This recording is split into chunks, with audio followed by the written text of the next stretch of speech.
रात को मेरा बेटा गया कुछ चीज़ें वगैरह लेने, तो वो वहाँ से ना अंकल ने उसको एक टॉफ़ी दे दी कि ये आप टॉफ़ी ले जाओ। ये इसने टॉफ़ी लाई है घर आके ना, तो इसने जैसे ही वो टॉफ़ी खाई है ना, वो इसकी दाढ़ के साथ चिपक गई है। दाढ़ के साथ चिपक गई है, इसने जैसे ही टॉफ़ी निकालने की कोशिश की है, उस साथ ही दाढ़ भी उसकी ना बिल्कुल बाहर आ गई।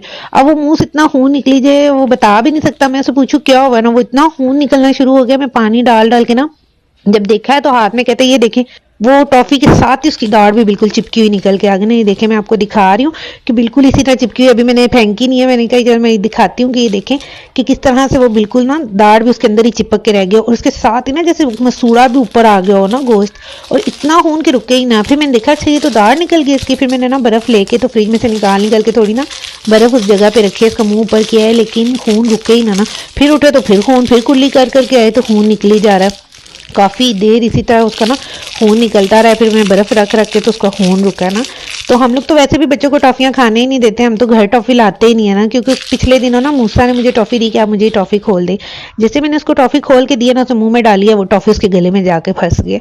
अब हमें समझ ना आए, हमारे हाथ पाँव कांपे इसको हुआ कि हम पीछे से थपकियाँ मारें, पानी डालें, नहीं जी मूसा के तो बिल्कुल आंसू निकल रहे हैं, आवाज़ नहीं निकल रही है, बिल्कुल फंस गई है ना गले में टॉफ़ी।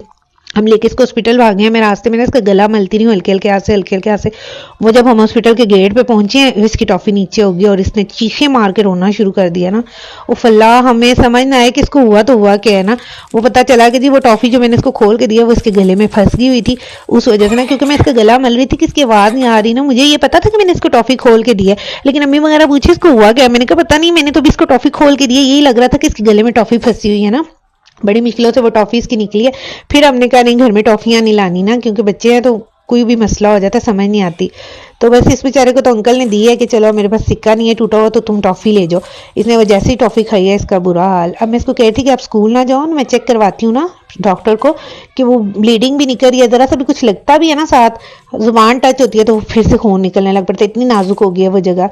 तो कह रही मामा मेरा टेस्ट है और मैं बेहतर हूँ, तो मैं चला जाता हूँ ना। रात को तो इसको साथ बुखार भी हो गया, तो कहते नहीं मैं भी जा रहा हूँ, तो अब मैं बेहतर है, ठीक है ना। फिर ये चला गया स्कूल। तो मैं कह रही हूँ अच्छा मुझे भी काम पे जाना है, लेकिन ये है कि फिर मैं मोबाइल लेके गई। मैंने कहा आपकी टीचर की कॉल आ गई ना तो मैं आपको ले आऊंगी। फिर इसी टेंशन में मैं काम से भी जल्दी आ गई। मैंने कहा चलो घर जाके देखती हूँ, नहीं तो जाके ले आती हूँ। फिर अम्मी ने कहा फ़ोन वगैरह नहीं आया तो ठीक ही होगा ना। अब मूसा की मामा को कहीं जाना था, उन्होंने कहा चलो तो मूसा को बिठा लो फिर अपने पास, अगर नहीं जाना स्कूल तो। मैंने कहा अच्छा बिठा दो। फिर अम्मी गई, उन्होंने चावल वगैरह लाए। मैं कहती चावल बना ले कि नरम होंगे ना तो वो खा लेगा आराम से। फिर थोड़े घर में पड़े थे, मैंने वो भी निकाल लिए। मैंने कहा चलो मूसा भी इधर ही है तो यहाँ पे ही खा लेंगे ना बच्चे भी खाना। फिर मैंने चावलों को भिगोने के लिए ना पहले साफ़ किए, फिर मैंने इनको भिगो के रखा कि जितनी देर भिगोए रहते हैं ना वो अच्छे नरम नरम बनते हैं, नहीं तो इतने अकड़े अकड़े बनते हैं ना कि वो खाए नहीं जाते, सूखे सूखे गले से उतरते नहीं है। अब मैंने मोबाइल जा जा के बाहर अंदर देख रही हूँ कि बार बार ना कि फ़ोन ना आ गई हो कहीं स्कूल से। फिर मैं मूसा को भी देख रही हूँ। फिर मैंने क्या किया ना, तंग आके मैं मोबाइल किचन में ले आई। मैंने कहा इधर पास ही रखती हूँ, और मूसा को भी ना बाहर स्टैंड में बिठाया। मैंने कहा भाई तू इधर बैठ, मैं तुझे भी देखती रहूँ बार बार किचन से आके ना, तो साथ साथ मैं खाना भी बना लूँ। और दिमाग बस बच्चे की तरफ ही होता है ना, ज़रा से भी कोई मसला हो जाए ना तो बस दिमाग वहीं चल रहा होता है, पता नहीं क्या होगा, ठीक हो गया होगा, पता नहीं ज़्यादा मसला ना हो जाए। अब वो इतना ज़्यादा वो अजीब सा हो गया था ना, मुंह भी स्वेल्व हुआ हुआ था, तो मैंने कहा पता नहीं क्या हो। फिर साथ साथ मैं सब्जियाँ काटी, चावल भिगो के रखे, प्याज चढ़ाया, और साथ साथ ये आलू मटर शिमला और गाजर है ना, इनको मैंने काटा है। आलूओं को पहले मैं छील के अच्छे से धो लेती हूँ, फिर उनको मैंने सब्जियों के साथ काट के ना ये इस तरह से हाथ से मल के फिर ये वाला पानी गिरा दिया। फिर इनके अंदर थोड़ा सा पानी आधा कप डाल के रख दिया, क्योंकि मटर भी फ्रीज हुए होते हैं और आलू भी आजकल के गलते ही नहीं है ना। तो मैंने कहा कि ये फिर मैं भिगो देती हूँ, ये पानी के साथ ही फिर इसमें डाल दूंगी। जो हाथ मारा था वो पानी गिरा दिया, ये दूसरा पानी डाला है फिर इसके अंदर ना। और प्याज में थोड़ा सा ज़्यादा ब्राउन करती हूँ, अभी तो फिर भी मुझे जलती थी तो ये इतना ब्राउन हुआ, नहीं तो मैं इससे भी ज़्यादा ब्राउन करती हूँ कि वो फिर चावलों का कलर अच्छा आता है, नहीं तो वो वाइट वाइट से चावल होते हैं ना। और मुझे काम पे जाना होता है, जल्दी होती है, इसलिए मैं लहसुन अदरक और टमाटर वगैरह का पेस्ट जो है ना वो संडे को ही बना के रख लेती हूँ। अब पड़ा हो तो फिर हम एक संडे को नहीं बनाते, नहीं तो ये होता है कि मैं ना हर संडे में ना बना के ये रख देती हूँ, फिर मुझे काम आ जाता है, जल्दी जल्दी से मेरा खाना बन जाता है। वैसे फिर बड़ी देर लगती है, टमाटर भी गलते हैं, लहसुन अदरक भी छीलो, फिर इनको पीसो, बड़ा मुश्किल हो जाता है। मैं इतवार को ये वाले काम कर लेती हूँ। और वैसे भी हम लोग खाना बहुत कम ही घर में बनाते हैं, क्योंकि मैं भी थकी हुई आती हूँ, फिर मेरे में हिम्मत नहीं होती। मैं कहती हूँ चलो रोटी बाहर से ले आते हैं, सालन जो था ना वो एक दिन भी बनाए तो चलो 2 दिन ना चल जाता है, तो फिर वो इतनी बनाने की ज़रूरत नहीं होती। बेटा मेरा तो उसकी अपनी फरमाइश होती है, चिप्स बना दें या कुछ और चीज़ खानी है, बर्गर बना दें, इस तरह की चीज़ें ना उसको ये ज़्यादा पसंद है। तो मैं फिर संडे को खाना नहीं बनाती, संडे को हम बाहर से ही लाते हैं चीज़ें। तो फिर मैं ये करती हूँ कि संडे वाले दिन ये इस तरह की चीज़ें पीस वगैरह के रख लेती हूँ, और छुट्टी भी होती है ना तो ज़रा टाइम भी बच जाता है। मैं कहती हूँ चलो ये काम कर लेती हूँ ना। तो बस अभी मैंने ये लहसुन अदरक भी डाल दिए, टमाटर भी डाल दिए, और इसको मैं मसाला भून रही थी।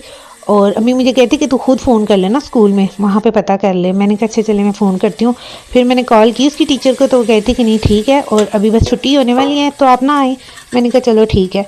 तो ये मैंने ना सब्जियों के साथ ही पानी भी इसी के अंदर ही डाल दिया था, क्योंकि मटर होते हैं ठंडे, जब हम उन्हें गर्म मसाले में डालते हैं ना वो इतने सख्त हो जाते हैं कि गलते ही नहीं है। तो जब भी आपने फ्रीज़ हुए मटर डालने हैं ना तो उसके साथ पानी लाजमी डालना है।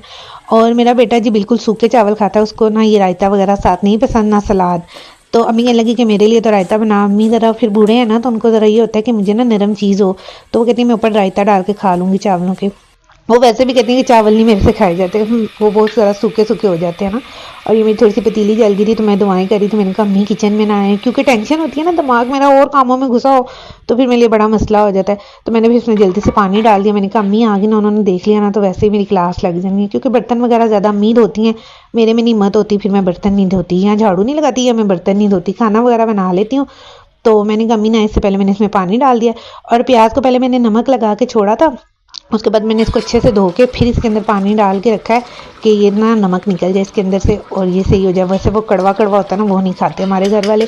फिर मैंने चावल भी डाल दिए, और चावलों के अंदर पानी डाल के ना तो थोड़ा सा नमक और डाल दिया, नमक कम लग रहा था। 1 कप चावल थे और 3 कप मैंने इसमें पानी डाल दिया। मेरा बेटा भी आ गया था और अल्लाह का शुक्र है कि अब काफ़ी बेहतर था। मैंने कहा डॉक्टर के पास चलते हैं, कहते नहीं मामा अब बेहतर हूँ। तो मैंने कहा अच्छा फिर खाना खा लो, कहता नहीं अभी हॉटपॉट में डाल के रख दें, मैं थोड़ी देर लेटूंगा, अभी ना मेरे सर में दर्द हो रहा है। फिर मैंने हॉटपॉट में डाल के रख दिए। तो बस यहीं तक थी मेरी आज की वीडियो। उम्मीद करती हूँ आपको मेरी वीडियो पसंद आई होगी, तो प्लीज़ मेरे चैनल को सब्सक्राइब ज़रूर कर दिया करें और वीडियो को शेयर और लाइक भी ज़रूर कर दिया करें। ज़िंदगी रही तो फिर मुलाकात होगी। अल्लाह हाफिज़।